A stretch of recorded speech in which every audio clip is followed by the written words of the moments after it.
គ្រួពីកម្ចីអនឡាញម្នាក់បានដាក់ពាក្យប្តឹងទៅសមត្ថកិច្ចដើម្បីស្នើសុំកិច្ចអន្តរាគមន៍ចាត់វិធានការផ្លូវច្បាប់កម្ចីអនឡាញចំនួន22ក្រុមកាលពីពេលថ្មីៗកន្លងទៅនេះឯកឧត្តមអភិសន្តិបណ្ឌិតសសុខារដ្ឋមន្ត្រីក្រសួងមហាផ្ទៃបានក្រើនរំលឹកឲ្យពលរដ្ឋកុំប្រើប្រាស់កម្ចីតាមប្រព័ន្ធអនឡាញខុសច្បាប់ត្បិតវាអាចធ្វើឲ្យពលរដ្ឋវាន់កជាមួយបំណុលដោយសារអត្រាការប្រាក់ខ្ពស់ជាមួយគ្នានេះរដ្ឋមន្ត្រីក្រសួងមហាផ្ទៃបានប្រាប់ពលរដ្ឋកុំសងកម្ចីដែលផ្ដល់តាមប្រព័ន្ធអនឡាញខុសច្បាប់ទាំងនោះហើយបើមានការរករឿងណាមួយត្រូវប្តឹងទៅសមត្ថកិច្ចទោះជាយ៉ាងណាក៏ដោយរដ្ឋមន្ត្រីក្រសួងមហាផ្ទៃស្នើឲ្យពលរដ្ឋបែងចែកឲ្យដាច់រវាងកម្ចីជាមួយស្ថាប័នមីក្រូហិរញ្ញវត្ថុនិងកម្ចីជាលក្ខណៈឯកជនបុគ្គលនិងបុគ្គលដែលផ្ទុយពីកម្ចីខុសច្បាប់ផងដែរជុំវិញករណីរឿងកម្ចីអនឡាញនេះយោងតាមប្រភពពីស្ត្រីរងគ្រោះសូមមិនបញ្ចេញឈ្មោះបានឲ្យអង្គភាពយើងដឹងថាអំឡុងខែវិច្ឆិកាឆ្នាំ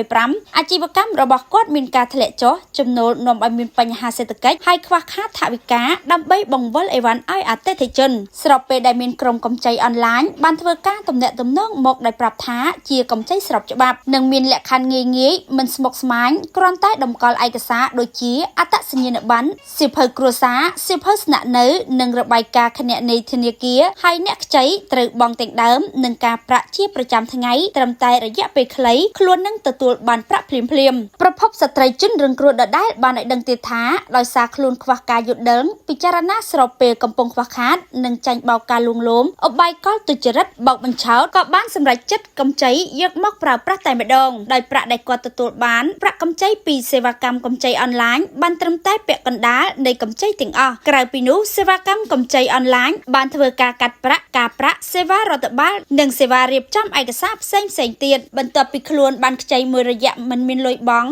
ទៀងទាត់ជាប្រចាំក្រុមកម្ចីបានទំនាក់ទំនងមកគាត់ធ្វើការគំរាមកំហែងយករូបផ្សាយតាមបណ្ដាញសង្គមនិងមកអុកឡុកដល់តូបអាជីវកម្មតែម្ដងស្រាប់តែពេលនោះមានគណនី Facebook ផ្ញើសារសួរនាំនិងខ្លះទំនាក់ទំនងប្រព័ន្ធ Telegram ដើម្បីឲ្យគាត់ធ្វើការខ្ចីប្រាក់ដោះបំណុលទាំងនោះដែលមានការបារម្ភភ័យខ្លាចខ្លួនក៏បានកម្ចីអនឡាញជាបន្តបន្ទាប់រហូតចំនួន22ក្រុមនៃសេវាកម្ចីអនឡាញដែលមានទឹកប្រាក់សរុបប្រមាណ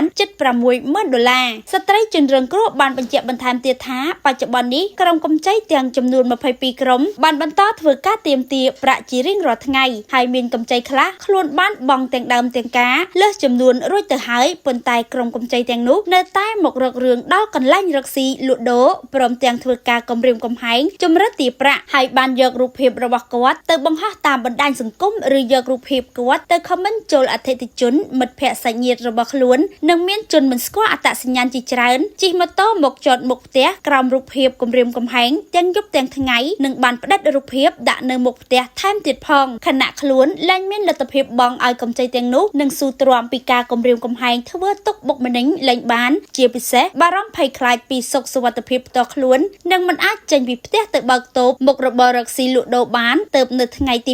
27ខែវិច្ឆិកាឆ្នាំ2025នេះខ្លួនបានសម្រេចចិត្តដាក់ពាក្យប្តឹងទៅសមត្ថកិច្ចនៃនាយកដ្ឋានប្រឆាំងបទល្មើសបច្ចេកវិទ្យាក្រសួងមហាផ្ទៃសូមជួយធ្វើកិច្ចអន្តរាគមន៍និងស្រាវជ្រាវស្វែងរកក្រុមកម្ចីអនឡាញនិងបកពួកទាំងនោះចាត់វិធានការតាមច្បាប់គួរបញ្ជាក់ថាស្ត្រីជនរងគ្រោះក៏បានបន្តរាយការណ៍ទៅដល់អាជ្ញាធរមូលដ្ឋាននិងសមត្ថកិច្ចពាក់ព័ន្ធឲ្យបានដឹងពីទង្វើគំរាមកំហែងរំខានធ្វើទុកបុកម្នេញដល់ផ្ទះនិងតូបអាជីវកម្មសម្ដៅធានាយ៉ាងណាជួយអន្តរាគមន៍ទប់ស្កាត់លើជនអនាមិកទាំងនោះដើម្បីខ្លួននិងក្រុមគ្រួសារទទួលបានសុខសុវត្ថិភាព